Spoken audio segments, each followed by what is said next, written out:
અને કોઈના માટે કાંઈ ન કરતા, અમારા માટે નહીં, કોઈના માટે નહીં. તમારા બાળકો માટે તો આત્મા જગાડશો કે એના માટે નહીં જગાડો? અમારા માટે ન કરો.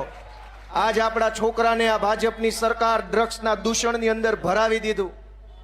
તમે વિચાર કરો કે આજથી 15 વર્ષ પહેલા ક્યાંય ડ્રગ્સના સમાચાર સાંભળ્યા હોય તો કયો? કતારગામમાં વર્ષોથી બધા રહે છે. જે દિવસે આજથી 10 વર્ષ પહેલા ક્યાંય સોસાયટીમાં કે શેરીમાં કે કોમ્પ્લેક્સમાં કે શાળામાં ક્યાંય ડ્રગ્સનું નામ નહોતું, ક્યાંય ચર્ચાનો મુદ્દો નહોતો ડ્રગ્સ. દારૂ હતો ચર્ચાનો વિષય, પણ ડ્રગ્સ તો નહોતો જ. અચાનક ક્યાંથી ડ્રગ્સની એટલી બધી ચર્ચા, ચારો તરફ ડ્રગ્સનું દૂષણ. આપણા દીકરા, આપણા દીકરીઓ બરબાદ થઈ રહ્યા છે. ભાજપના પેટનું પાણી નથી હલતું. હું કામ? આપણો આત્મા ઊંઘેલો છે તો ઈ હું કામ ઉપાધિ કરે? છોકરા તો આપણા બગડે છે, એના તો વિદેશમાં છે. છોકરા આપણા બરબાદ થઈ રહ્યા છે ડ્રગ્સના નશાના રવાડે. તમે હેલ્મેટ નો પહેરો તો અહીં સિંગણપુરે પકડે, ન્યા નો પકડે, ડભોલીએ પકડે, ન્યા નો પકડે, ગુરુકુળે ગમે ના ચાલી લે. પણ ડ્રગ્સ વેચવા વાળાને કોઈ માયનો લાલ પકડી શકે એમ નથી ગુજરાતમાં. શું કામ? કે ડ્રગ્સ વેચવા વાળાની ઉપર ભાજપ વાળાના આશીર્વાદ છે કે વેચાય એટલો વેચો ને લૂંટા એટલું લૂંટો. દોસ્તો, ગોપાલ ઇટાલિયા માટે તમે કાંઈ ન કરતા, આમ આદમી પાર્ટીને તમે મદદ ભલે ન કરતા, તમારા છોકરાનો જીવ બચાવી લો, એનું ભણતર બચાવી લો, એવી હું તમને બે હાથ જોડીને વિનંતી કરું છું. આ સારી વાત નથી. અનેક એવી ઘટનાઓ બને છે, એની પાછળ ડ્રગ્સ ને દારૂનું દૂષણ જવાબદાર નીકળે છે. નાની નાની ઉંમરની દીકરીઓને ફસાવવામાં આવે. 17 વર્ષ, 18 વર્ષ, 18.5 વર્ષ, 19 વર્ષ કાચી ઉંમરની દીકરીઓ હોય, ભોળપણ હોય. ઈ ઉંમરમાં ગેંગ એની પાછળ પડે, સ્કૂલના નાકે બેહી રહે, છૂટે ત્યારે પાછળ જાય, આવે ત્યારે પાછળ જાય. અનેક દીકરીઓની પાછળ લુખ્ખા લફંગાઓ ફરે છે. કોઈ એને રોકવા વાળું નથી ને અમે અવાજ ઉઠાવીએ તો અમારા તો વિરોધ કરે છે. હું સાચું બોલું છું, ખોટું બોલું છું? દોસ્તો, ક્યારે આત્મા જાગશે?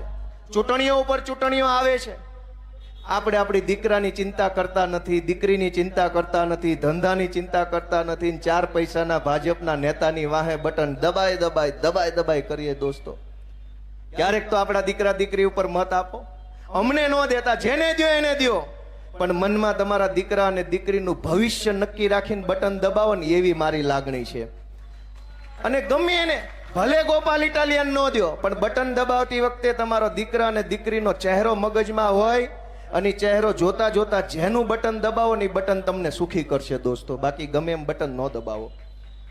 હું તો કતારગામમાં ધારાસભ્ય ન બન્યો, વિસાવદર વાળાએ બનાવ્યો. પ્રશ્ન મારો તો છે જ ક્યાં? ગોપાલ ઇટાલિયાનો ક્યાં પ્રશ્ન જ છે? મારી વાત સાચી કે ખોટી? પ્રશ્ન એ છે કે અવડી મોટી સરકાર, અવડું મોટું તંત્ર, આટલા બધા નેતાઓ બધાય ભેગા મળીને જનતાનું એક નાનું એવું કામ નથી કરી શકતા. આપણને ટલ્લે કેમ ચડાવવાના એ જ યોજના બને, ટલ્લે ચડાવવાની જ યોજના બને. હું તમને દાખલો આપું કે આરટીઈ નું ફોર્મ ભરવાનું હોય એટલે આવકનો દાખલો માગે. એ આવકનો દાખલો મામલતદાર ઓફિસેથી કઢાવવાનો અને જિલ્લા શિક્ષણ અધિકારીની ઓફિસે આપવાનો. સરકાર પાસે કઢાવવાનો ને સરકારને આપવાનો. તો તમે બે અંદર અંદર સમજી લો ને તો અમારે એટલો ખર્ચો ઓછો. મારી વાત સાચી છે કે ખોટી છે? મામલતદારે તારો અને જિલ્લા શિક્ષણ અધિકારી તારો. તારા મામલતદારને તારા શિક્ષણ અધિકારીને 2 કલાક એક રૂમમાં ભેગા બેહાડજો, બે હામે પેન ડ્રાઈવ આપી દે, ડેટા ટ્રાન્સફર થઈ જાય તો આની પાસે દાખલો, નાની પાસે એડમિશન. અમે ધકે ન ચડીએ.